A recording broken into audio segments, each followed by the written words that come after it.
menyisihkan waktu kita untuk datang kajian, maka ketahuilah itu karena nikmat Allah buat kita. Allah mengatakan kalau bukan karena karunia Allah kepada kalian dan rahmatnya, ma zaka minkum min ahadin abada. Tidak ada satu pun di antara kalian jadi orang bersih, jadi orang taat, nggak ada. Walakin Allah yuzakki man yasha. Tapi Allah itu mensucikan siapa yang Allah kehendaki. Maka bersyukur kepada Allah atas nikmat hidayah yang diberikan. Tadi disampaikan kita malam Jumat, malam yang spesial. Tapi malam ini jadi lebih spesial jemaah, karena kita berada di awal 10 Dzulhijjah ya. Yang terus terang, woro-woro 10 Dzulhijjah itu nggak kelihatan di pinggir jalan. Tapi kalau ada momentum bazar, ada momentum pertunjukan atau apa, kita akan mendapatin di jalanan itu flyer-flyer ditebarkan di sana. Anda nggak tahu apakah Masjid As-Siddiq bikin flyer nggak? Selamat memasuki 10 awal Dzulhijjah. Ada nggak? Kenapa? Enggak kan? Kalau masjid aja enggak, apalagi yang lain. Ini menunjukkan kepedulian kita kepada umat itu masih kurang. Orang beriman itu, ya bukan orang beriman, manusia itu pelupa ya. Allah mengatakan wadzakir, elingno kata Allah, ingatkan orang itu. Fa inna dzikra tanfa'ul mu'min. Peringatan itu bermanfaat buat orang beriman. Artinya orang beriman aja masih perlu dielingno gitu loh. Apalagi orang-orang yang ya separuh beriman ya. Orang-orang yang ya kalau kita lihat, kalau ada iklan pengumuman tentang diskon ongkir, gratis ongkir, itu orang semangat sekali. Kenapa dengan 10 awal Dzulhijjah yang kata Nabi alaihi salatu wassalam, ma min ayyamin al-amalu salihu fiha ahabbu ilallah min hadhil ayyam. Nggak ada kata Nabi SAW, hari-hari yang beramal soleh di dalamnya lebih Allah cintai daripada beramal soleh di 10 awal Dzulhijjah. Nggak ada. Bayangin, setahun itu berapa hari? 300? Iyalah sing kena jemaah. Setahun berapa hari? 366 tambah. Itu loh jemaah. Setahun berapa hari? 365.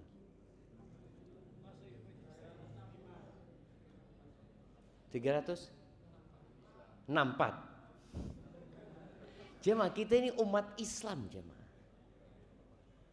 Tadi ketika kita mengatakan 365 selesai sudah. Berarti kita bicara tentang kalendernya sama orang lain. Kita bicara awal Dzulhijjah ini kaitannya dengan hari-hari umat Islam. Nggak ada hubungannya sama orang lain gitu. Makanya ketika ditanya setahun berapa hari, kalau antum mengatakan 365, ya antum berarti nggak peduli sama kalender umat Islam. Berapa hari? 354. Iya. 354, 55. Sekitar itulah jemaah. Dari 354 hari, yang paling mulia itu 10 ini. Cuma kita lihat tidak ada woro-woro. Masjid As-Siddiq pun tidak rame-rame, tidak iscarno. Apa kok sepi-sepi Masjid As-Siddiq? Orang sudah ngerti semua. Di mana orang ngerti semua? Iklan yang paling banyak di jalan itu iklannya apa? Rokok. Padahal wong wis ngerokok, masih tetap disuruh ngerokok, rokok mati nggak apa? Si ngerokok, wis kan? Antum bisa bayangin, terus iklan itu, tidak berhenti. Kenapa ketika kita bicara fadilah 10 awal Dzulhijjah kita kemudian biasa-biasa saja? Maka wajar ketika banyak orang nggak ngerti. Wajar ketika orang yang ngerti pun lalai. Maka kalau bisa masih ada kesempatan untuk dipasang banner. Piro sih kayak banner itu. Kayak nongko masih semua ya. Nah, 75 dadi jamaah. Bikin. Enggak ada jamaah. Walal jihadu fi sabilillah. Bayangkan jihad yang merupakan dzirwatu sanamil Islam, sebuah perjuangan yang paling puncaknya, di mana orang mengorbankan jiwa, raga dan hartanya, itu tidak bisa menandingi beramal soleh di 10 awal Dzulhijjah. Tak bisa. Illa rajulun kharaja bimalihi wa nafsihi wa lam yarji' min dzalika bi syai'. Kecuali seorang mujahid yang keluar dengan jiwa, raga dan hartanya, enggak ada yang pulang, mati dia. Berarti kalau mujahid pulang cacat, tetap beramal di 10 awal Dzulhijjah lebih utama. Mujahid pulang dengan kondisi matanya sudah hilang satu, 10 awal Dzulhijjah lebih utama. Tapi kita biasa-biasa aja. Maka semoga Allah memberikan taufik dan hidayahnya agar kita bisa menyemarakkan 10 awal Dzulhijjah ini. Mulai tahun ini usahakan, jangan cuma Ramadan. Orang berpikir selamat beribadah Ramadan. Kalau 10 awal Dzulhijjah, apa yang ada? Belilah kurban. Iklannya dodolan. Bukan iklan untuk beramal soleh, tapi iklannya jualan. Allahumma salli wa sallim ala abdika wa rasulika Sayyidina wa maulana Muhammadin wa ala alihi wa ashabihi ajma'in. Amma ba'd. Jamaah rahimakumullah. Setan itu tidak pernah tidur siang. Siapa yang hari ini gak tidur siang? Nabi SAW mengatakan qilu, kalian tidur sianglah. Kenapa? Fa inna syaitana la yaqil. Syaitan itu gak pernah tidur siang. Maka subhanallah, kalau ini pedoman atau petunjuk dari Nabi SAW sejak 1446 tahun yang lalu, jemaah. Sekarang negara-negara maju itu nyuruh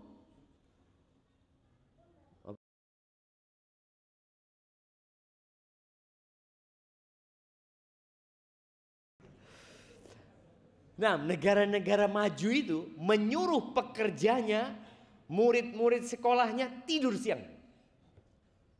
Diwajibkan tidur siang. Loh, kita sudah dapat petunjuk dari Nabi SAW.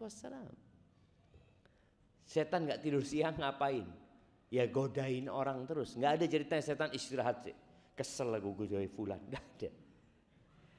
Allah menceritakan di surat Al-A'raf ya, ayat 16-17. Setelah dilaknatnya iblis, Allah menceritakan hal ini tentang ucapan iblis. Qal fabima aghwaytani la aq'udanna lahum siratakal mustaqim. Ya Allah, karena engkau sudah memutuskan aku ini tersesat. Ya, gara-gara dia enggak nurut, dia dilaknat. La aq'udanna lahum siratakal mustaqim.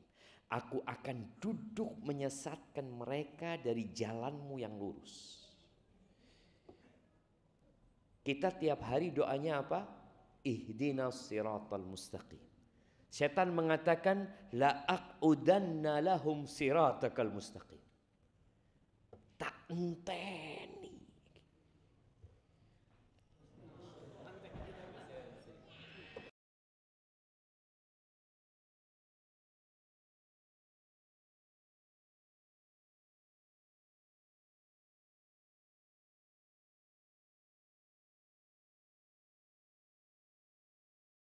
Setan ini duduk, bagaimana kita Ketika masuk siratal mustaqim itu belok kanan, belok kiri, masuk lagi dikoncoi lagi sama setan. Bagaimana keluar lagi? Maka kita lihat banyak di antara kita keluar masuk siratal mustaqim. Kita minta tetap ihdinas siratal mustaqim. Yang umurnya sekarang 60 tahun. Kalau dia sholat sejak umur 7 tahun. Berarti dia doa ihdinas siratal mustaqim selama 53 tahun jamaah. Tidak berhenti. Ini menunjukkan beratnya perjalanan kita menuju kepada Allah Azza wa Jalla. Yang tanpa bantuannya selesai. Di antara doa yang diajarkan Nabi sallallahu alaihi wasallam, ya hayyu ya qayyum bi rahmatika astaghith. Aslih li sya'ni kullahu wa la takilni ila nafsi tarfata ain. Wahai yang mengatur kehidupan, yang maha hidup, yang semua yang ada diatur oleh Allah Azza wa Jalla, dengan rahmatmu aku meminta pertolongan. Nah, apa kok rame-rame? Dengan rahmatmu aku meminta pertolongan. Ya Allah, perbaiki semua urusanku. Jangan serahkan aku kepada diriku sendiri. Sekejap mata pun ojo ya Allah. Jangan ya Allah. Bayangin. Maka jangan pernah merasa sudah baik. Jangan merasa sudah ngaji. Wah, noise ngaji Ustaz, aman. Setan tidak bisa godain anda. Jangan. Kalau Allah serahkan kita kepada diri kita sendiri, kita akan binasa. Sekejap mata, dikit aja. Semenit antum diserahkan kepada diri antum sendiri, bisa murtad gitu. Karena setan akan duduk menyesatkan manusia. Tsumma la'atiyannahum min baini aydihim. Aku akan mendatangi manusia itu dari depan mereka. Wa min khalfihim. Dari depan dibisiki tidak mau, dari depan didatangin sama setan. Wa an aimanihim, dari kanan. Wa an syama'ilihim, dari kiri. Bayangkan. Antum maju ada setan, mundur ada setan, noleh kanan ono setan, kiri ono setan. Lalu setan mengatakan target yang paling dia inginkan adalah wala tajidu aktsarahum syakirin. Engkau akan mendapatkan kebanyakan mereka enggak bersyukur. Bayangin ya. Jumlah manusia sekarang berapa di muka bumi ini? Jamaah, kalau di bumi tidak tahu di Sidoarjo. Berapa jumlah manusia di Sidoarjo? Ada yang tahu? Lu mosok dak rubik wargane dhewe jamaah. Ya banyak lah jamaah. Penduduk bumi itu 8 miliaran sekarang. Dari 8 miliar itu 6 miliar itu nggak kenal sama Allah. Bayangin. Yang non muslim itu 6 miliar dengan berbagai macam agama mereka. Yang 2 miliar ini muslim. Tapi yang sembahyang biro, antum bisa lihat. Yang kemarin Ramadan puasa berapa banyak? Kalau antum keluar ke jalan, yang perempuan kita bisa bedakan yang muslim sama non muslim. Yang laki gimana bedainnya? Kadang-kala kita mengucapkan salam, Islam, pemuda Islam, ya. Gak kelihatan kadang-kala. Maka tadi setan benar-benar menargetkan kebanyakan orang gak bersyukur. Dan Allah mengatakan wa qalilun min ibadiyasy syakur. Sedikit kata Allah dari hamba-hambaku yang pandai bersyukur. Sedikit. Iblis menargetkan kebanyakan tidak bersyukur. Dan Allah menyampaikan sedikit yang pandai bersyukur. Maka tadi kalau bicara kira-kira kita ini pantas enggak dapat rahmatnya Allah? Pantas enggak masuk surga kita jemaah?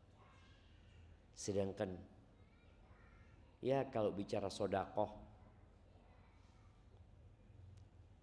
antum lebih banyak sodakohnya apa lebih banyak yang disimpan? Kita lihat. Baca Quran dalam 24 jam, berapa sih waktu yang kita gunakan untuk membaca kalamullah, untuk membaca firman Allah? Itu berapa banyak waktu kita? Bandingkan dengan ketika kita kerja mencari dunia. Orang kalau sudah cari dunia semangat. Ahibati fillah. Tuh, setannya kayak gitu. Kitanya kayak gini. Kayak gini gimana? Allah menyebutkan di surat Yusuf ayat 53 ya. Ini cerita bagaimana Nabi Yusuf digodain sama Imra'atul Aziz yang katanya namanya Zulaiha. Nabi Yusuf digodain. Falamma hammat bihi wa hamma biha. Allah sebutkan ketika perempuan ini ada himmah, ada keinginan, dan Nabi Yusuf manusia, ada terbetik di hati beliau. Tapi karena Allah menyelamatkan Nabi Yusuf, lari Nabi Yusuf. Lari. Antum kalau dapat kondisi seperti itu gimana? Lari kemana? Wallahi sahih. Manusia. Makanya ketika selesai cerita Nabi Yusuf sampai di penjara, bayangin ya. Cara Nabi Yusuf menyelamatkan dirinya adalah dengan di penjara. Kalau tetap hidup bebas, menurutin keinginan perempuan-perempuan itu, beliau bisa saja memilih itu. Tapi ketika pilihannya dua, antara dia mengikuti nafsunya, syahwatnya, bayangkan ya, beliau dipaksa untuk memuaskan perempuan itu. Sebagai seorang laki-laki ya ada keinginan itu. Maka Nabi Yusuf mengatakan, Rabbi sijnu ahabbu ilayya mimma yad'unani ilaih. Wahai Tuhanku, penjara lebih aku cintai daripada ajakan mereka. Setelah keluar dari penjara, Nabi Yusuf nggak mau langsung keluar. Karena nama Nabi Yusuf sudah jelek. Orang-orang mengatakan, oh ini buktinya benar Nabi Yusuf ini berbuat jahat. Kenapa? Itu di penjara. Kan orang selalu berpikir, karena dia di penjara berarti dia melakukan kesalahan itu. Maka Nabi Yusuf nggak mau keluar. Tanyakan dulu kepada perempuan-perempuan itu, kata dia. Kenapa aku sampai di penjara? Baru mereka akhirnya cerita. Kita nggak tahu kecuali kebaikan dari dia, kata dia. Disinilah Imra'atul Aziz mengatakan, wa ma ubarri'u nafsi, kata dia. Aku nggak mau menyucikan diriku, aku yang salah, kata dia. Dia lalu mengatakan, innan nafsa la ammaratum bisu. Sesungguhnya jiwa itu sering menyuruh kepada keburukan.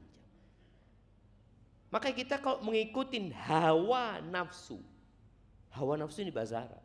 Hawa itu keinginan, nafsu itu jiwa. Kalau kita mengikuti keinginan jiwa, selesai. Jiwanya ingin seperti itu, setannya terus membisikkan keburukan. Illa ma rahima rabbi, kecuali yang dirahmati oleh Tuhanku. Artinya orang selamat dari kemaksiatan itu karena rahmat Allah Subhanahu wa ta'ala. Jadi kalau antum kepengin tahu posisi antum itu di sisi Allah itu di mana, maka lihatlah di mana Allah meletakkan antum. Kalau ingin tahu posisi kita di sisi Allah, maka lihatlah di mana Allah memposisikan antum. Apakah antum sering membaca kitab Allah? Itu juga rahmat Allah gitu. Apakah antum berbakti sama orang tua? Apakah antum memutuskan silaturahim? Apakah antum orang yang ngutang tidak bayar-bayar? Lo ada jamaah. Orang baik tapi kata siapa baik dia? Kata dia. Tapi utang tidak bayar-bayar. Padahal kata Nabi SAW, ahsanukum ahsanukum qadaan. Orang yang terbaik di antara kalian adalah yang paling baik kalau nyaur utang. Kalau mengurusi utang. Jadi kalau mau tahu orang baik itu gimana dia bayar utangnya. Kalau masih ditagih, berarti kurang baik. Kalau sebelum ditagih kabur, ya tambah tidak baik gitu jemaah. Tapi ketika orang itu melunasin tepat waktu, bahkan melunasinya dengan lebih baik. Utang 1 juta bayar 1,1 juta. Boleh enggak? Boleh enggak? Kenapa kok boleh? Nabi itu gitu. Nabi kayak gitu. Kalau utang ke Yahudi tambahin gimana? Melunasinya. Iya. Masya Allah, zakat anak kasih hadiah. Masya Allah, fadl. Yang enggak boleh itu kalau minta tambahan. Itu yang tidak boleh. Tapi kalau dilebeni tidak apa-apa. Tapi kalau orang itu minta tambahan, itu yang namanya riba. Akadnya itu 1 juta bayar 1,1 juta. Tapi kalau dia enggak, maka di sini di mana Allah memposisikan antum di rahmat Allah buat kita. Maka ketika antum, ya Allah, alhamdulillah Anda bisa sholat malam, ya Allah, makasih ya Allah. Alhamdulillah ya Allah. Allah bangunkan antum. Tapi kalau ternyata antum sholat malam enggak, subuh telat, walaupun kadang-kala jadi imam sing telat kafe. Ada kan jamaah. Jadi kita telat, oh ya Allah, kok kayak gini hamba ya. Antum lihat wasiat. Kok seperti ini ya? Kenapa orang lain bisa, kenapa aku nggak bisa ya Allah? Kenapa orang itu bisa soft pertama? Jumatan soft pertama itu mahal jamaah.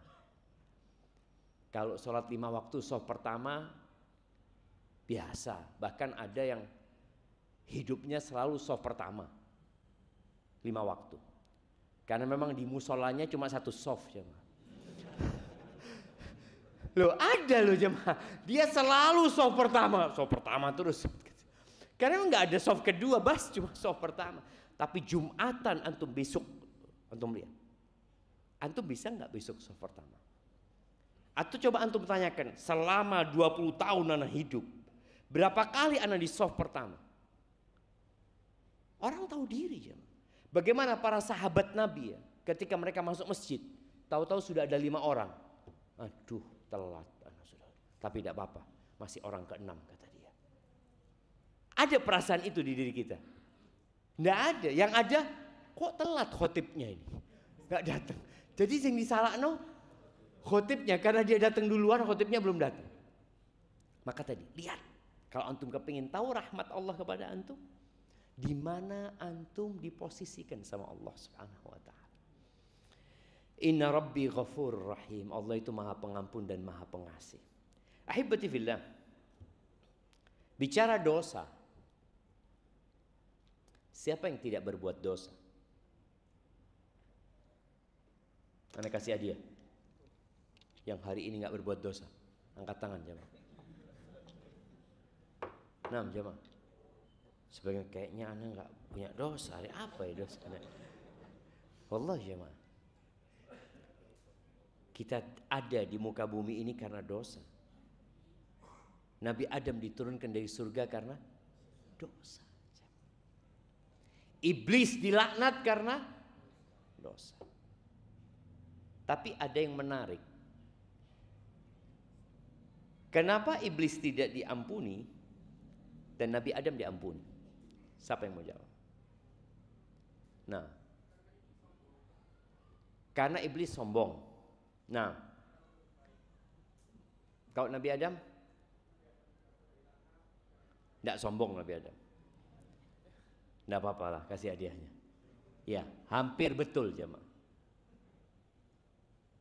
Nah, betul tadi jawabannya. Tapi ada tambahannya, siapa yang mau nambahin?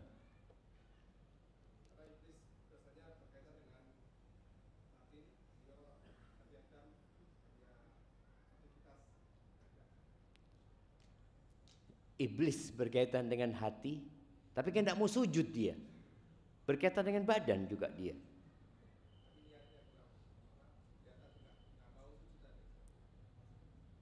Iya, karena sombongnya tidak mau sujud dia. Sahih. Tidak apa-apa, kasih hadiah juga. Si ono hadiah nih ya, Mak. Nah,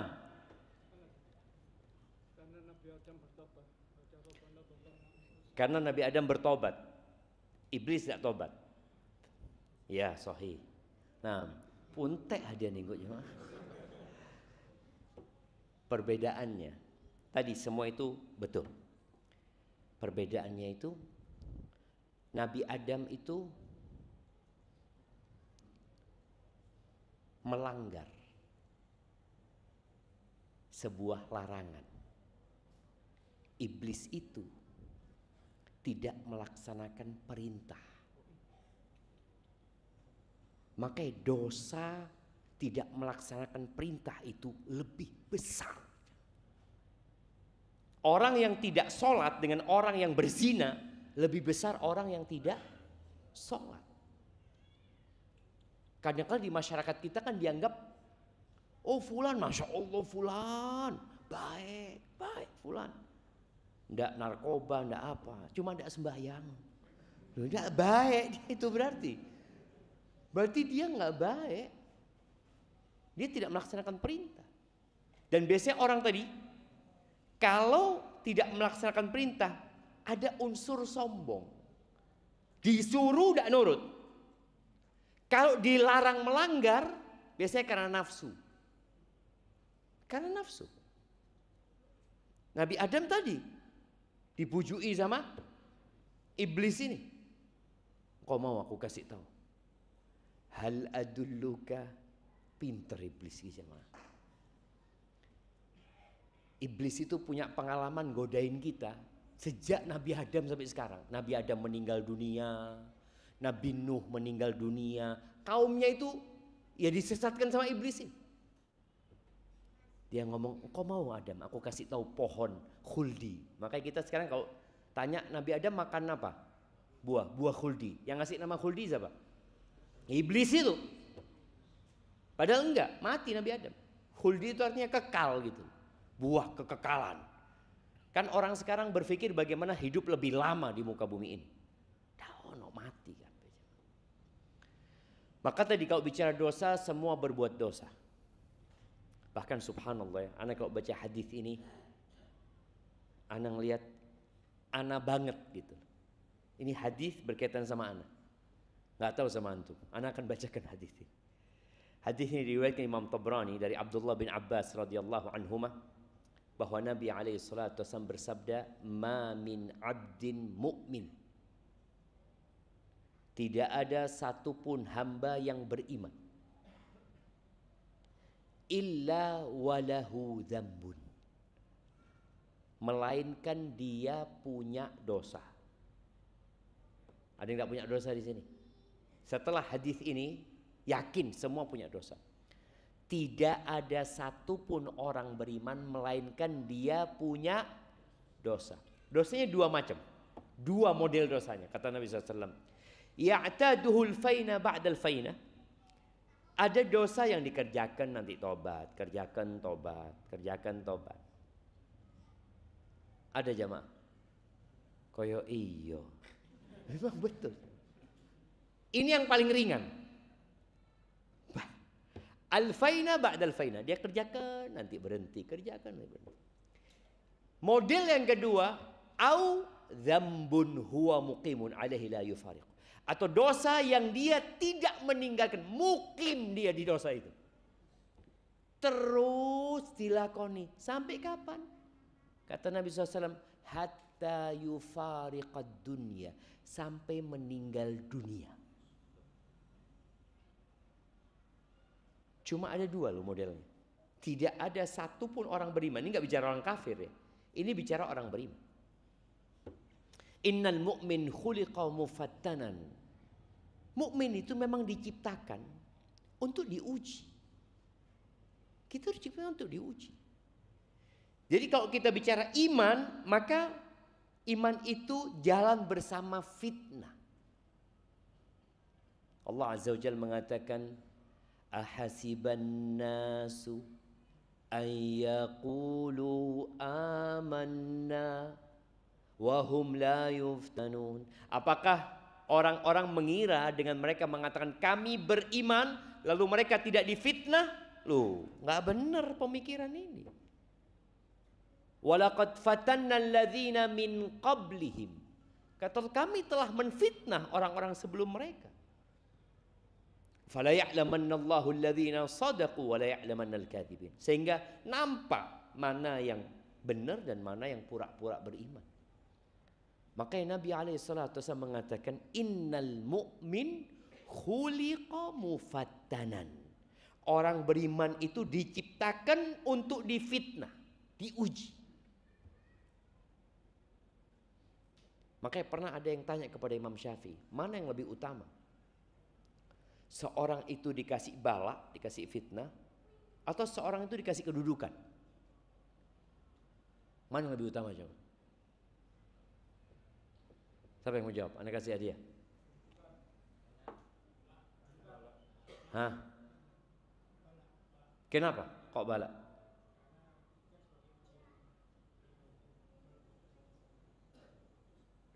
Karena dia nggak akan dapat kedudukan sampai dikasih bala. Fadhal kasih hadiah. Iya kata Imam Syafi'i. Nggak bakal dia dikasih kedudukan sama Allah sampai dikasih bala. Nabi Yusuf alaihissalam gimana bisa ada di posisi situ?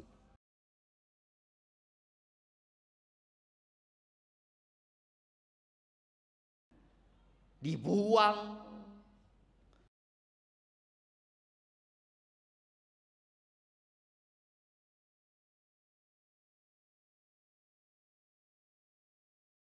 Orang tuh nggak bakal dapat kedudukan kecuali dikasih bala. Maka tadi orang beriman tuh antum tuh diciptakan, bukan antum ya kita semua difitnah. Tapi subhanallah ada sifat lain yang Nabi sebutkan alaihi salatu wassalam. Tawwaban. Mukmin itu suka tobat. Suka tobat. Antum merasakan ketika antum habis berbuat dosa, ya Allah, enggak ya Allah. Sepuro nih ya Allah, hamba minta maaf ya Allah. Enggak ya Allah. Seperti itu. Tapi tahu-tahu nanti ngelakoni kayak sebagian yang terjebak di judol, judi online. Kalau kalah taubat enggak? Ya Allah, kalah hamba ya Allah. Iya, orang mukmin itu suka tobat. Tapi kata Nabi SAW, nasian, cuma sering lali. Suka lupa kita tuh. Idza dzukira dzakar. Tapi kelebihan orang beriman itu li dielingno eling. Maka kenapa kita nggak boleh berhenti mengingatkan saudara-saudara kita? Antum nanti nih pulang dari kajian ini, elingno. Ya, antum bisa tulis di grup keluarga. Sampaikan ini kesimpulan tadi kajian Ustadz. Pas mungkin tidak ada yang baca. Tapi yang jelas dibaca malaikat dan ditulis dalam catatan antum. Kita menjalankan tugas kita. Dan di antara memposisikan diri kita mulia di sisi Allah Azza wa Jalla adalah melaksanakan perintahnya. Kita semua hafal surat Al-Asr. Wal asri innal insana lafi khusr. Itu kata Allah. Semua manusia itu dalam kerugian. Illalladzina amanu. Kecuali orang beriman. Alhamdulillah. Allah menjadikan kita orang beriman. Wa amilus salihat. Alhamdulillah Allah kasih taufik kita datang kajian hari ini. Dan semoga kita bisa beramal soleh sampai mati. Apakah cukup beriman dan beramal soleh? Nggak cukup. Allah katakan watawasau bil haq. Nggak cukup antum kajian ngerungokno dhewe, pokoknya tak lakoni dhewe lho, nggak cukup. Terus watawasau bil haq. Antum harus sampaikan itu. Ada banyak kemungkaran terjadi karena ada pembiaran dari kita. Ustadz nggak mungkin ketemu sama semua orang. Dan alhamdulillah yang datang ke masjid itu biasanya orang baik. Orang baik enggak? Kayaknya orang baik kita. Iya loh. Tapi yang nggak datang kajian itu gimana dia dapat peringatan? Di Elengno tentang 10 awal Dzulhijjah itu. Siapa yang menyampaikan? Ya antum. Antum pulang besok ketemu teman kerja, duduk bareng dia. Masa antum diem toh? Apa? Lungguh kene sih. Mambengi aku kajian. Waduh, Ustaz guys. Mereka akan menganggap antum sok alim ini. Tidak apa-apa. Dengarkan sebentar lah. Sebentar, rungokno. 1 menit. Sudah tinggal. Wallah jemaah kita nggak tahu, mungkin dia dapat hidayah nanti. Anak ingat dengan seorang non muslim dikasih Quran sama teman ini, dia memang kerjanya percetakan Al-Quran. Ini dia punya teman non muslim kasih Quran nih, fadl. Ya dia bawa pulang, namanya dikasih masa ditolak jemaah. Dan nggak dibaca karena dia non muslim. Makanya ketika dia lagi suntuk ya, sumpah, punya masalah, dia duduk, dia ngeliat, tahu-tahu muncul tuh Quran dalam pandangan dia, kitabnya orang Islam. Dia buka. Ketika dia buka, biasa orang ketika mau buka buku itu dicari pengarangnya siapa. Dilihat, kok ada ono pengarangnya buku ini. Iya, kemudian dia baca terjemahannya, dia baca Al-Fatihah. Kemudian ketika baca terjemahan, dzalikal kitabu la raiba fi hudal lil muttaqin. Ini kitab tidak ada keraguan di dalamnya, petunjuk buat orang-orang bertakwa, kata dia. Sombong banget kitab ini, kata dia. Biasanya orang kalau nyusun buku itu selalu minta maaf ya, ini buku ya mungkin ada kesalahan ini, tahu-tahu tidak ada keraguan di dalamnya. Dia baca masuk Islam. Tadi kita nggak tahu. Ada teman kita yang mungkin kita kasih tahu, dia nggak dengar langsung. Sampai ada cerita kawan di Batam, hafizahullah taala, yang dia cerita, anak itu dia seorang polisi, tapi dia cerita anak polisi nakal dulu. Sampai istri anak kepingin anak bener. Nah, tadi emak-emak kadang-kadang lihat suaminya nggak datang kajian. Boleh jadi yang bapak-bapak, bapaknya datang kajian, istrinya nggak datang kajian, atau sebaliknya seperti itu. Sampai istri anak itu kirim video lewat temennya supaya lewat teman anak supaya teman anak kirim ke anak. Anak nggak pernah buka karena tahu istri anak mau ngasih nasihat anak. Udah nggak didengerin.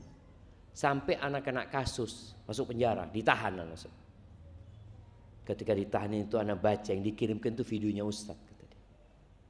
Anak dengar nangis, tahu anak zalim sama istri anak, kata dia.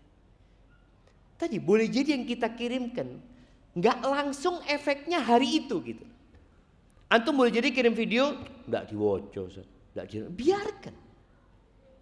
Karena memang kadang-kala hidayah itu butuh waktu.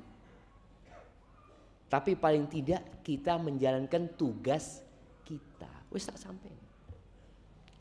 Ahibati billah. Maka jangan berhenti bertobat. Kalau tadi kita disebutkan kita memang pelaku dosa, ya jangan berhenti tobat. Karena kadang-kala iblis ini sama bala tentaranya ngomong sama kita, ngasih nasihat sama kita dia. Sudahlah, antum daripada tobat sekarang besok ngulangin lagi, nanti dijama aja tobatnya. Engko. Benar juga iblis ini, kata dia. Kapan engko lo mau 70? Iya ya. Kan yang penting penutupnya. Iblis mengatakan innamal a'mal bil khawatim. Kok masa lupa? Sabda Nabi Muhammad SAW. Amalan itu tergantung penutupnya. Tidak apa-apa engkau berbuat dosa sekarang, yang penting penutupnya husnul khotimah. Kena berarti. Makanya ada orang, kenapa masih ada manusia yang nunda tobat? Karena memang selalu dibisikin oleh iblis ini, orang itu tergantung penutupnya. Lebih baik jadi mantan preman daripada mantan ustadz. Oh betul ya, ana mau jadi mantan preman aja seperti itu. Dia lupa bahwa kematian itu datang tiba-tiba. Makanya orang ketika lupa dengan mati, dia akan menunda-nunda tobat. Subhanallah ya. Rasul sallallahu alaihi wasallam menyebutkan dalam sebuah hadis qudsi berkaitan dengan seorang hamba yang terus berbuat dosa. Adznaba abdun. Ada seorang hamba, kata Nabi SAW, yang berbuat dosa. Lalu setelah dia berbuat dosa, dia mengatakan kepada Allah, Ya Rabbi, inni asabtu dzamban faghfirli. Ya Allah, aku berbuat dosa ya Allah, ampuni aku ya Allah, kata dia. Allah mengatakan, Adznaba abdi dzamban. Fa'arafa anna lahu rabban ya'khudhu bidzambi wa yaghfir. Hambaku berbuat dosa, kata Allah. Dan dia tahu dia punya Tuhan yang mengampuni dosa dan memberikan hukuman atas perbuatan dosa. Maka dia takut. Dia mohon ampun. Terus hamba ini lagi berbuat dosa lagi. Ngomong lagi, ya Allah, aku berbuat dosa lagi, ya Allah, ampuni aku ya Allah, kata dia. Kata Allah SWT, Adznaba abdi dzamban. Hambaku berbuat dosa. Dan dia tahu dia punya Tuhan yang mengampuni dosa dan memberikan hukuman atas perbuatan dosa. Berbuat dosa lagi nih hamba. Allah mengatakan, hambaku berbuat dosa lagi. Dan dia meminta ampun. Karena dia tahu dia punya Tuhan yang mengampuni dosa dan menghukum atas perbuatan dosa. Falyaf'al abdi masya. Terserah hambaku mau berbuat apa saja. Yang penting tobat. Gitu. Oh, jadi bebas berbuat dosa. Ya tidak bebas. Maksudnya manusia itu sudah diciptakan berbuat dosa. Ketika antum terjebak dalam perbuatan dosa, jangan nunda tobat. Innallaha yabsutu yadahu bil-lail yatuba musi'un nahar. Kata Nabi SAW, Allah itu membuka pintu tobatnya, membuka kedua tangannya di malam hari agar orang yang berbuat dosa di siang hari tobat. Jangan nunggu besok gitu. Jadi antum berbuat dosa hari ini, jangan nunggu besok ayana tobati mari Jumatan. Loh jangan. Kan habis asar tuh doa mustajab, Ustaz. Loh jangan. Mau doa besok nggak apa-apa, tapi tobatnya sekarang. Apa syaratnya tobat? Angkat tangan yang mau jawab. Nah, 3+1 syaratnya. Tidak ngulangi. Tadi sudah ngulangi dia 7 kali.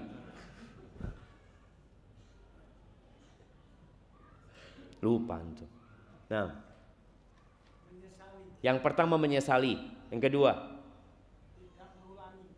loh ngulangi ping itu mau wis. Nggak iso tobat ngulangi ping itu.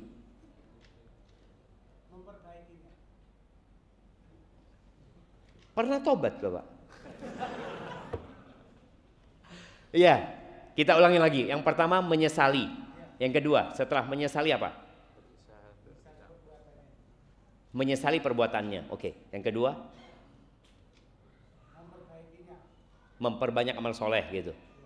Iya. Yang ketiga,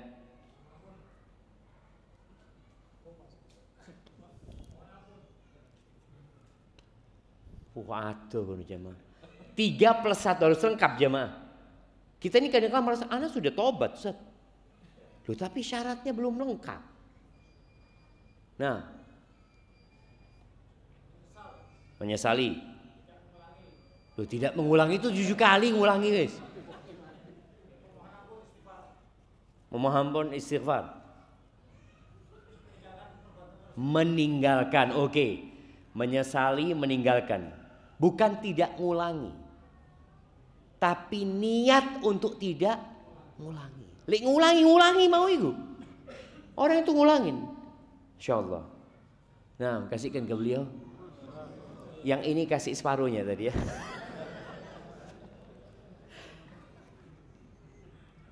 Ojo kayak separuh cuma, enggak apa-apa. Ya, jadi tadi jemaah menyesal, kemudian yang kedua meninggalkan. Karena ada orang menyesal tapi masih ngelakoni. Kayak orang kadang-kala dia tahu riba itu dosa gitu. Kemudian dia menyesal. Tapi dia pancet ngeriba. Berarti belum lengkap tobatnya dia. Dia harus meninggalkan. Yang ketiga, bertekad untuk tidak ngulangi. Bukan tidak ngulangi.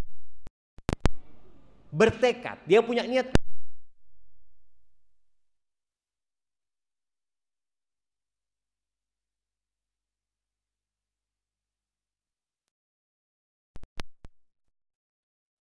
Manusia harus minta maaf, dikembalikan barangnya, baru tobat kita akan diterima.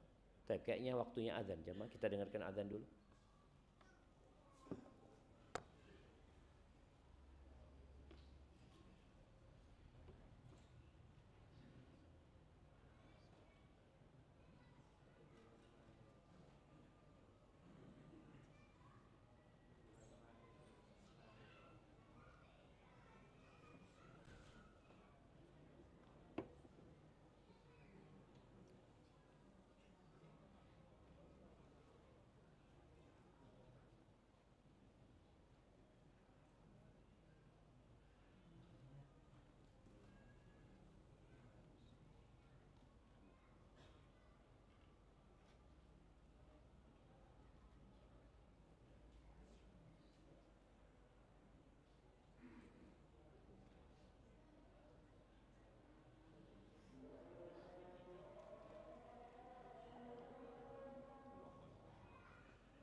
Allahumma salli wa sallim ala nabiyina Muhammad.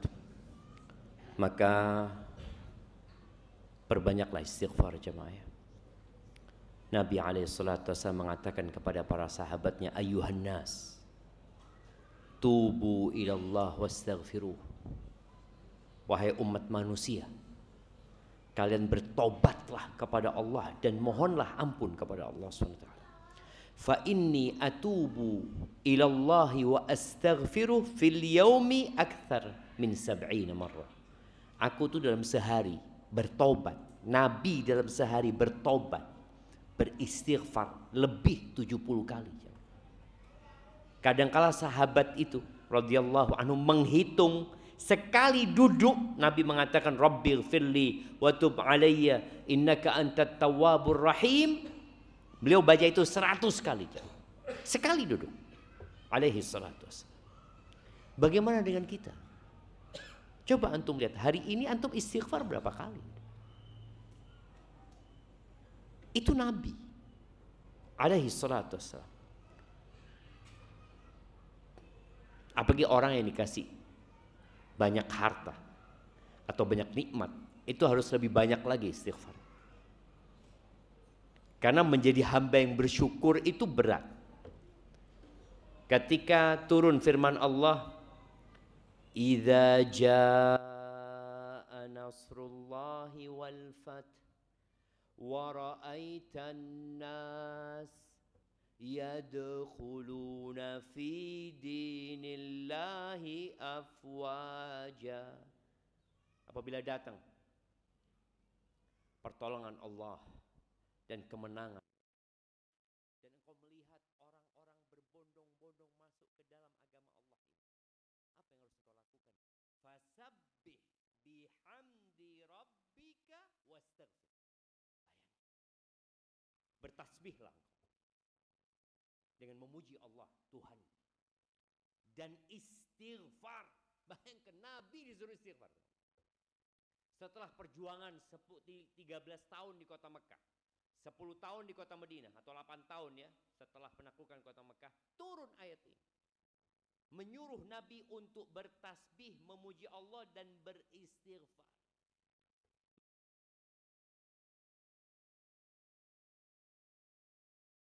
Subhanakallahumma wa bihamdika Allahumma ighfirli. Minta ampun. Maka jangan berhenti, karena istighfar itu akan membersihkan hati kita dari karat-karat dosa. Yang tadi kita terus berbuat dosa, semoga dengan istighfar itu dihapuskan. Kemudian jamaah rahimakumullah, iman itu naik turun. Tolong jaga yang wajib. Ketika iman kita sedang turun, yang wajib ini kerjakan dengan sempurna. Karena Allah itu lebih suka dengan yang wajib daripada yang sunnah. Tapi sebagian orang berpikir Allah itu lebih suka dengan yang sunnah. Makanya sebagian kita kalau sholat malam itu khusyuk. Sholat wajib. Yusna andindi, tahu-tahu loh, salam imam, assalamualaikum, assalamualaikum. Iya. Maka tolong yang wajib ini benar-benar dipersiapkan. Contohnya tadi sholat yang 5 waktu. Bagaimana antum sholat dengan ruh, bukan hanya jasadnya yang bergerak, yang tidak tahu imam di rakaat pertama baca apa, rakaat kedua baca apa, nggak tahu. Tapi yang jelas imamnya baca surat Al-Fatihah. Kadang-kadang kita lalai. Dalam sebuah hadis qudsi yang diriwayatkan oleh Imam Bukhari, Nabi SAW bersabda, Innallaha qal, sesungguhnya Allah berfirman. Ini hadis qudsi ya. Allah mengatakan, Man ada li waliyan faqad adzantuhu bil harb. Barang siapa yang memusuhi waliku, maka aku mengumumkan perang sama dia. Makanya orang yang mengganggu waliullah itu hidupnya berantakan. Allah mengumumkan perang. Siapa waliullah? Alladzina amanu wa kanu yattaqun. Waliullah itu orang yang beriman dan bertakwa. melaksanakan perintah dan menjauhi larangan. Lalu Allah jelaskan, wa ma taqarraba ilayya 'abdi bi syai'in ahabba ilayya mimma aftaradtuhu alaih. Tidaklah hambaku mendekatkan dirinya kepadaku dengan amalan yang lebih aku cintai daripada yang aku wajibkan. Makanya penting belajar perintah-perintah Allah. Mana yang wajib, mana yang sunnah, kita jadi tahu. Kenapa kok perlu belajar? Bukan untuk meremehkan sunnah, bukan, tapi untuk memprioritaskan yang wajib. Karena tadi jangan sampai orang sholat malam subuh telat. Lu ya apa sih? Ya gimana Ustaz? Anak semalam sholat malam Ustaz, subuhnya jam 7 ya. Lu ya apa? Maka tadi jangan sampai antum fokus dengan yang sunnah untuk memperbaiki, tapi yang wajib akhirnya berantakan. Maka kalau ingin mendekatkan diri kepada Allah, laksanakan yang wajib. Kalau imannya lagi turun, yang wajib jaga. Walaupun umpamanya nggak bisa seperti biasanya. Nggak seperti biasanya, umpamanya dia, buat emak-emak nih yang sholat di rumah ya, biasanya dia sholat zuhur baca sabbihisma rabbikal a'la, tahu-tahu karena imannya sedang turun, ya sudah baca idza jaa nasrullah. Tapi yang jadi masalah, setahun baca idza jaa nasrullah, imannya tidak naik-naik jemaah. Nah, perlu kita mengevaluasi diri. Kenapa? Kok tidak naik-naik? Dulu aku baca sabbihisma rabbikal a'la, dulu aku baca al-waqi'ah, dulu aku baca tabarok ketika sholat nih. Kok sekarang di posisi itu gitu loh. Setelah yang wajib dijaga, Allah mengatakan wa ma yazalu abdi. Ini kalau bicara posisi ya. Orang itu kan kalau di dunia kerja dia ingin dekat sama atasan supaya dipromosikan ya, supaya tidak dimutasi ke tempat yang jauh. Adalah manfaat dekat sama atasan itu. Antum merasakan itu. Maka kalau ingin dekat sama Allah, kalau yang wajib kan semua sama. Kalau kita bicara nih sholat isya, semuanya sholat isya. Kita sholat isya bareng-bareng. Apa yang membedakan kita? Yang sunnah. Kata Allah, wa ma yazalu abdi, dan hambaku ini terus yataqarrabu ilayya bin nawafil. Dia mendekatkan dirinya kepadaku dengan yang nawafil, yang tidak wajib, yang sunnah-sunnah. Hatta uhibbahu, sampai aku cinta sama hamba. Jadi kalau antum mau dicintai Allah, laksanakan yang sunnah. Dan masyarakat awam, ya kita dulu juga mungkin seperti itu. Kalau ditanya sunnah itu, kalau dikerjakan dapat pahala, ditinggalkan nggak apa-apa. Itu kan masyarakat seperti itu. Padahal sebenarnya rugi, karena kita kehilangan pahala. Apalagi kalau sistem kapitalis ya, belum untung aja sudah dihitung untung sama dia. Kayak umpamanya orang jualan di pinggir jalan, tahu-tahu ada galian di depan tokonya. Apa yang dia katakan? Saya mengalami kerugian. Rugi apa? Ya sejak ada galian ini. Kan memang belum dapat untung antum. Iya seharusnya Anda dapat untung. Gara-gara ada galian, orang nggak bisa beli di tempat Anda. Ini rugi. Oh masya Allah tuh, belum dapat aja sudah dihitung untung sama dia.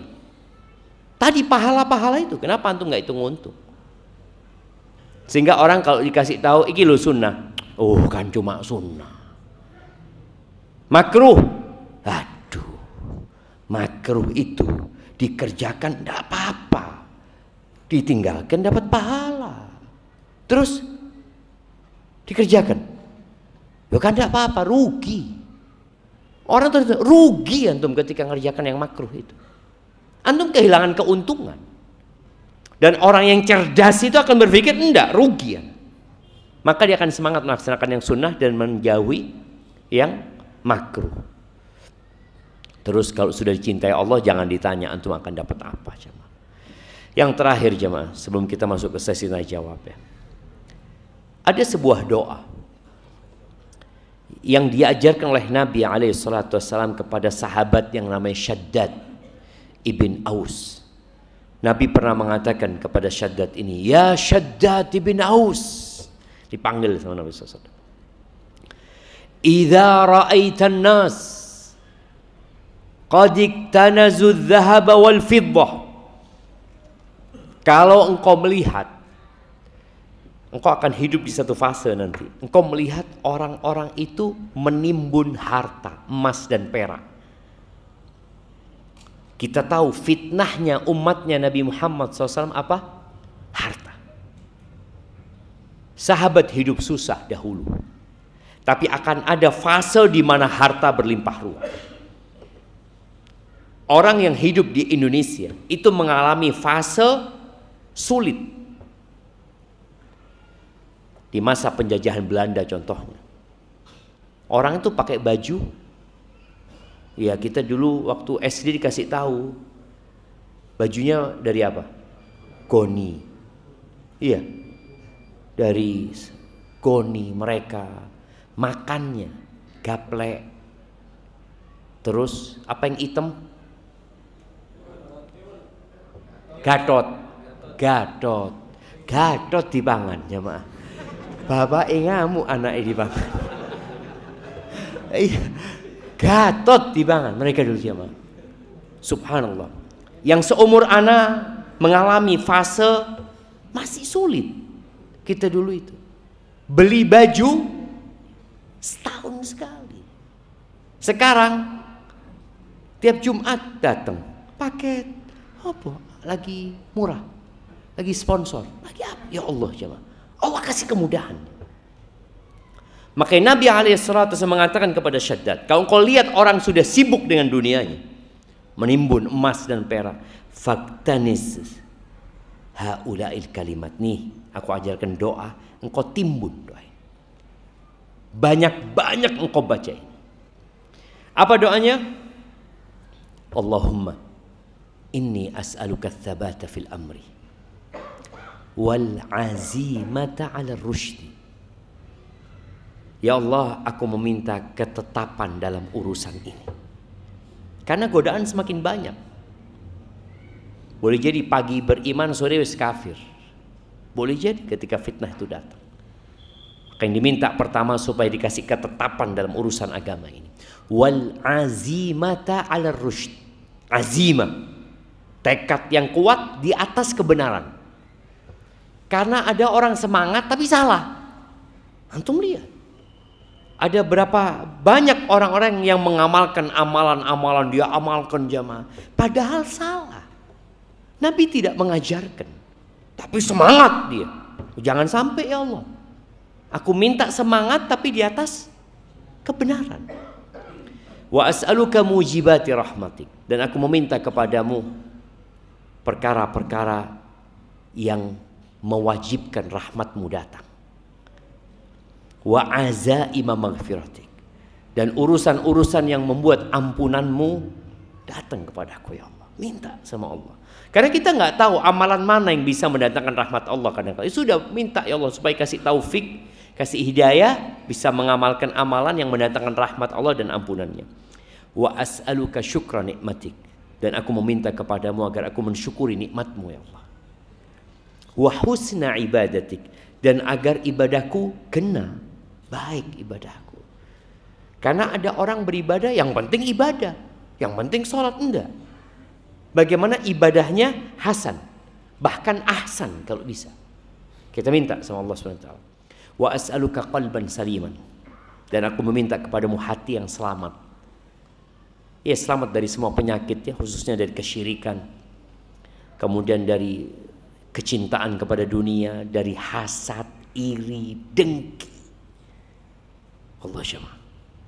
Itu penyakit yang bisa menghilangkan kebaikan-kebaikan kita jemaah. Minta qalban saliman, walisanan sadiqan, minta lisan yang jujur. Hatinya salim, lisannya sadiq. Maka Abu Bakar disebut As-Siddiq ya, subhanallah. Wa as'aluka min khairi ma ta'lam. Aku meminta dari kebaikan yang engkau ketahui. Wa a'udzubika min syarri ma ta'lam, dan aku berlindung kepadamu dari keburukan yang engkau ketahui.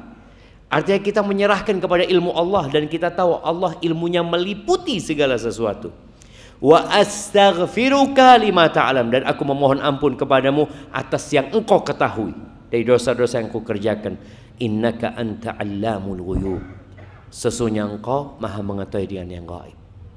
Tuh jamaah, baca doa itu, dihafalin, dicari doanya. Hadisnya sahih diriwayatkan Imam Ahmad dan perlu banyak-banyak kita mengamalkannya. Taib, ana akan jawab beberapa pertanyaan yang masuk. Masya Allah, ini ketik pertanyaannya jamaah. Niat ini jamaah. Assalamualaikum Ustaz. Waalaikumsalam. Salahkah saya jika saya tidak menikah dan tidak mempunyai anak?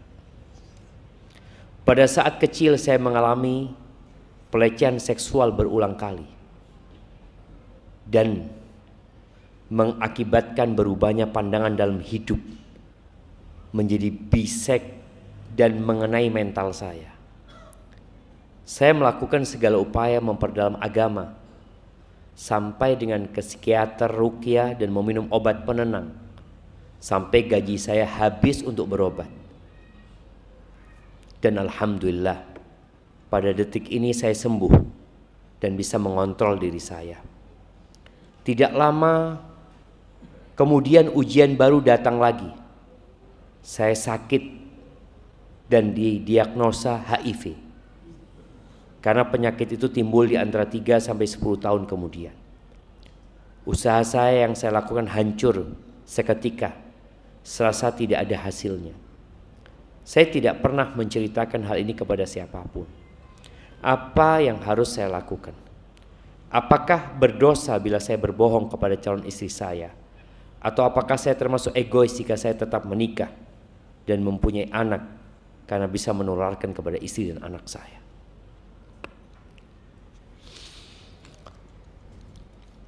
Jamaah rahimakumullah ya.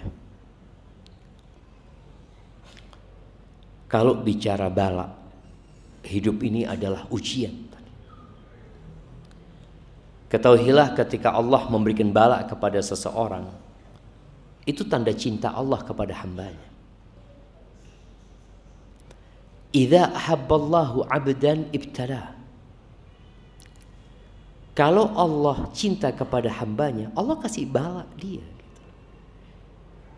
Dan boleh jadi bala yang antum alami ketika antum kecil, yang kemudian menyebabkan antum jadi nggak benar. Lalu setelah itu antum berobat, dan ketika antum berobat iman antum membaik, Allah kasih bala lagi, karena memang antum mampu menghadapi bala itu sekarang. Kenapa bala itu tidak diberikan kepada antum ketika antum masih bisek? Kenapa?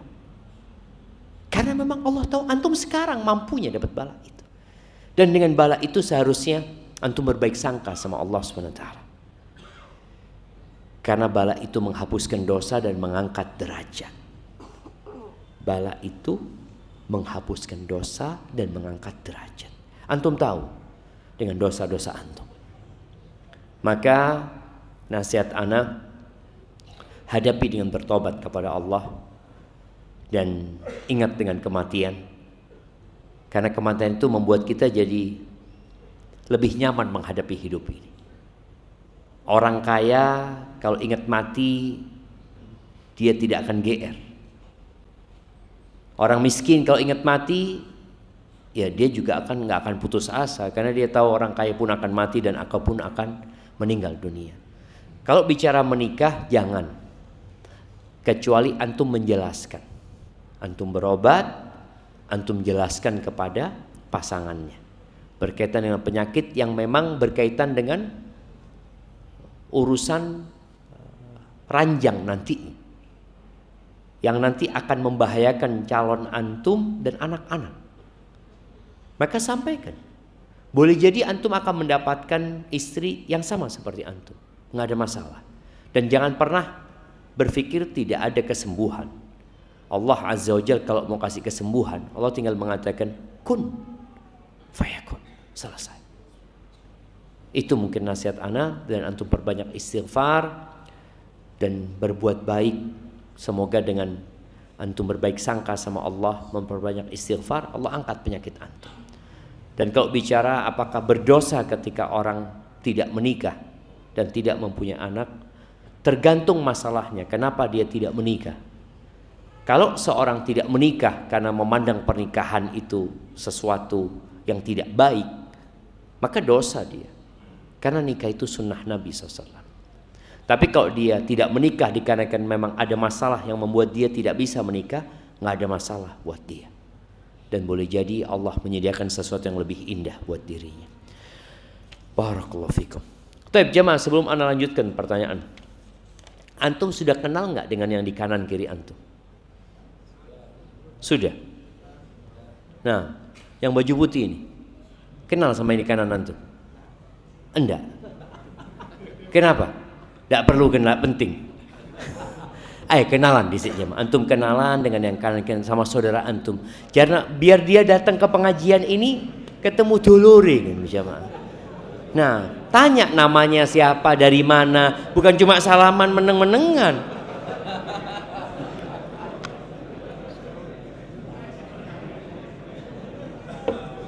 Iya, emak-emak juga sama. Emak-emak yang di belakang tanya lu dari mana, siapa namanya, apa profesinya.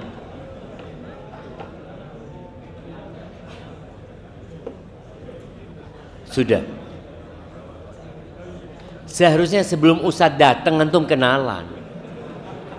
Sambil nunggu ustadznya datang. Sahih lu jamaah, biasakan itu ya. Biasakan itu. Kenapa? Kita ini udah ngaji, artinya udah belajar. Di antara amalan yang akan menumbuhkan cinta di antara sesama adalah menebarkan salam. Dan di antara amalan yang akan menggugurkan dosa-dosa kita adalah bersalaman. Apakah antum salaman barusan itu bid'ah? Tidak, bid'ah, sunnah. Ketika berjumpa, berjabatan tangan, itu loh sunnahnya seperti itu. Sambil tanya dari mana. Jadi paling tidak ketika pengajian pulang itu nambah dulur. Karena ada orang-orang loh yang datang pengajian merasa sendiri dia. Dia datang, dilihat yang kanan, ndak nyopo yang kanan, koe mlebu surga disian iki. Kadang kala ada perasaan seperti itu. Lihat kiri juga ndak nyopo. Dan itu terjadi loh, terjadi. Maka usahakan panitia juga nanti kalau mau mulai kajian diingatkan jamaah. Sebelum ustadznya datang disampaikan tolong ya yang sudah nyampe duluan untuk berkenalan dengan teman-temannya. Tadi orang mukmin itu diciptakan nasia, suka lupa. Idza dzukira dzakar. Lek dielingno eling. Kayak barusan disuruh kenalan. Iya. Mau kenalan sih isin-isin pisan. Duh, kayak opo. Loh, dulur kita loh jemaah. Allah yahdikan tuh. Bagaimana hukum seorang anak yang menelantarkan orang tuanya yang lagi sakit karena pernah berselisih? Subhanallah jemaah. Al-jaza'u min jinsil amal ya. Balasan itu sesuai dengan perbuatan. Kama tadinu tudan. Jadi sunnatullahnya itu dalam kehidupan ini, sebagaimana engkau berbuat, engkau akan dapat balasan. Ada seorang mahasiswa, ana sebagai pembimbing skripsinya, dia itu nulis skripsi penelitian di sebuah panti jompo di Jember. Dia ingin mencari tahu kenapa anak itu kok menelantarkan orang tuanya. Subhanallah jemaah. Ya, anak lupa berapa persen, tapi banyak di antara mereka ya karena orang tuanya yang menelantarkan anak-anaknya. Jadi ini orang tua ada yang cerita, iya saya yang salah kata dia. Karena dulu waktu saya nikah, saya punya anak, saya tinggal. Saya kerja kemana, sudah tua, pulang. Balik ingin diperhatikan sama anaknya. Walaupun anak tetap wajib loh berbakti sama orang tuanya. Cuma tadi itu jadi balasan buat orang tuanya. Anak bagaimanapun ya, kita itu wajib berbakti kepada orang tua kita yang muslim dan soleh. Kita wajib berbakti kepada orang tua kita yang muslim tapi jahat. Tetap kita wajib berbakti. Kita wajib berbakti kepada orang tua kita yang kafir. Wajib berbakti. Kepada orang tua kita yang kafir dan menyuruh kepada kekufuran, tetap wajib berbakti. Hanya saja kita nggak boleh taat dalam kemaksiatan. Tapi kalau berbuat baik itu wajib. Maka kalau bicara ini kadang-kadang orang tua tanya apa hukumnya gitu loh. Maka coba orang tua juga memikirkan, boleh jadi aku penyebabnya. Tapi bukan berarti kesalahan orang tua menjadi alasan anak durhaka sama orang tua. Enggak, tetap anaknya akan dihisap pada hari kiamat karena tidak berbakti kepada orang tuanya. Tapi tolong para orang tua ya, antum sebagaimana ucapan Umar bin Khattab ya, birru abna'akum tabirrukum abna'ukum. Birru abna'akum, kalian berbaktilah sama anak-anak kalian, anak-anak kalian akan berbakti sama kalian. Loh, kita ini jangan bicara orang tua sama anak, kawan saja jemaah pernah berbuat baik sama kita, kita ingat loh jemaah, kawan. Jangan bicara kawan, anjing pun kita bicara. Ketika kita berbuat baik kepada anjing, kira-kira ketemu lagi sama anjing itu, dia iling nggak sama kita ya? Kayak artinya itu ada. Bagaimana dengan anak sama orang tua gitu loh. Ya man yazra yahsud. Barang siapa yang menanam maka dia akan menuai. Barang siapa yang menebar pasir maka dia akan menuai badai. Afan Ustaz, semoga Allah selalu membereskan, memberikan keberkahan untuk usia Ustaz. Amin. Izin bertanya Ustaz, apakah keutamaan 10 hari pertama Dzulhijjah juga termasuk malam atau hanya pada siangnya? Jazakallah khair. 24 jam. Allah bersumpah di surat Al-Fajr, wal fajri walayalin ashr. Demi fajar dan demi 10 malam.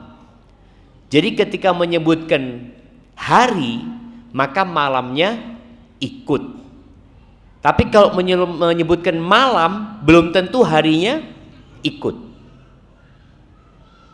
Seperti Lailatul Qadar. Apakah siangnya ikut? Enggak, karena memang malam. Allah mengatakan hatta matla'il fajar, sampai fajar terbit, berarti sudah selesai gitu. Walaupun Al-Imam Syafi'i bicara Lailatul Qadar, beliau mengatakan aku juga suka orang itu sebagaimana menghidupkan malamnya, di siang harinya dia juga memperbanyak ibadah. Seperti itu. Jadi kalau malam, ya malam saja seperti yang disebutkan Lailatul Qadar, tapi kalau hari lebih umum ya. Seperti itu. Wallahu a'lam, itu yang Anda ketahui. Jadi jangan sampai akhirnya malamnya antum tidur-tiduran, siangnya baru ibadah. Padahal Sa'id bin Jubair yang meriwayatkan hadis Ibnu Abbas berkaitan dengan keutamaan 10 hari-hari awal Dzulhijjah itu, dia mengatakan la tudfi'u surujakum. Jangan kalian jangan kalian padamkan lentera-lentera kalian di 10 malam awal Dzulhijjah. Ini menunjukkan bahwasanya malamnya juga termasuk malam-malam yang mulia, jemaah.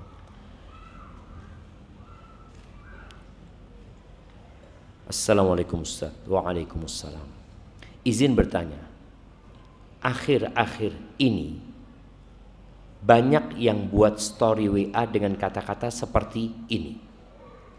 Allah mengumpulkan laki-laki seminggu sekali buat diceramai, pasti ada alasannya.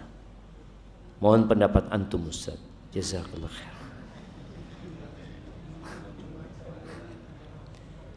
Allah, pasti ada alasannya, pastilah jemaah. Sejumat sekali, bukan seminggu sekali ya. Ingat, ketika orang Yahudi budayanya mempengaruhi satu daerah, maka mereka menyebutnya sesabtu.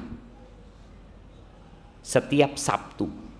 Walaupun hari Selasa tapi disebut sepekan, itu disebut sesabtu. Ketika budaya Nasrani yang lebih dominan maka disebut seminggu. Ini padahal jelas-jelas sejumat ya. Tapi ngomongnya tetap seminggu. Itu menunjukkan budaya Nasrani yang dominan. Dan ketika Islam yang ada sejumat. Orang Nasrani memang mereka ibadahnya, holiday mereka hari apa? Minggu. Orang Yahudi Sabat. Orang Islam Jumat. Jadi kalau bicara Allah mengumpulkan laki-laki sejumat sekali buat diceramai, pasti ada alasannya. Jelas. Nggak ada perintah Allah yang sia-sia.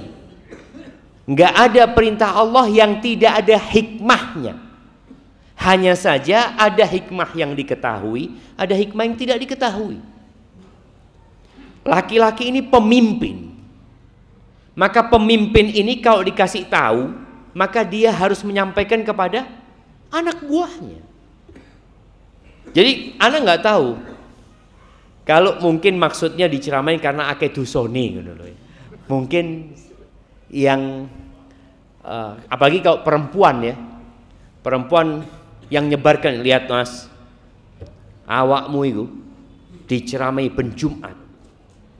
Karena apa? Ya karena untuk ngurusin istrinya. Benar. Iya. Kullukum ra'in wa kullukum mas'ulun an ra'iyati. Setiap kalian itu adalah pemimpin dan setiap kalian akan dimintai pertanggungjawaban atas apa yang dia pimpin. Warrajulu, dan laki-laki ra'in fi baitihi, dia pemimpin di rumahnya dan dia akan dimintai pertanggungjawaban atas apa yang dia pimpin. Maka laki-laki ya harus terus belajar. Pemimpin itu nggak boleh berhenti belajar. Perempuan itu tidak diwajibkan Jumatan, tidak diwajibkan sholat berjamaah juga enggak. Antum bisa bayangin ya, kalau Allah wajibkan perempuan Jumatan, cukup Masjid Siddiqi.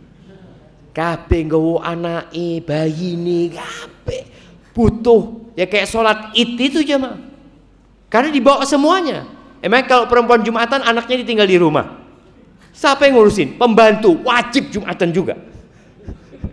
Loh kalau wajib Jumatan, loh semuanya datang enggak? Yang wajib pemimpinnya.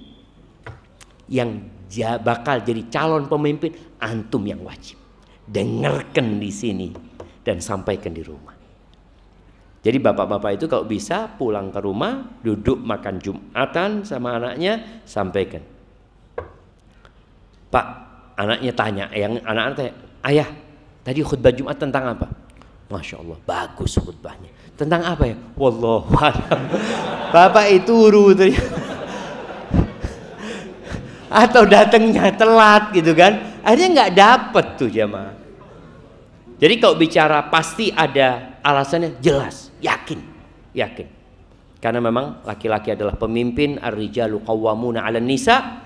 Antum yang punya tugas untuk meluruskan para wanita-wanita, maka antum harus dengarkan ceramah. Dan ceramahnya wajib didengarkan. Wajib. Jadi bukan hanya wajib hadir jemaah. Karena ada orang hadir tapi ngobrol, nggak dapat pahala dia. Maka hendaklah dia hadir mendengarkan. Dan setelah itu tadi yang kita bahas, watawasau bil haq. Dan setelah antum menyampaikan watawasau bis sabr, kudu sabar. Kalau antum sudah mulai menyampaikan, antum akan dibully sama orang-orang, akan dicap sok ustadz, sok kiai. Dan istri itu sulit mendengarkan dari suami. Sampai ada satu kawan, dia kalau mau ngasih nasihat istrinya, dia telepon ana. ini ana sudah sampaikan tapi istri ana nggak percaya karena dia katakan antum bukan ustaz. Akhirnya kalau ustaz yang jelaskan, oh iya sudah makasih. Memang ada kayak gitu. Harus pinter-pinter jemaah. Istri itu juga harus pinter. Ngelihat suaminya nggak mau kasih nasihat, ya cari orang lain. Cari orang lain. Supaya suaminya mau dapat nasihat. Tapi tadi istri nggak mau dengar nasihat dari suaminya, ya sudah suaminya mungkin cari orang lain yang bisa ngasih nasihat. Karena tujuannya bagaimana nasihat itu sampai. Dan kalau kita sudah menyampaikan, tugas kita sudah selesai. Hadza wallahu alam, itu yang dapat Anda sampaikan, kurang lebihnya mohon maaf. Subhanakallahumma wa bihamdika asyhadu an la ilaha illa anta astaghfiruka wa atubu ilaik. Assalamualaikum warahmatullahi wabarakatuh.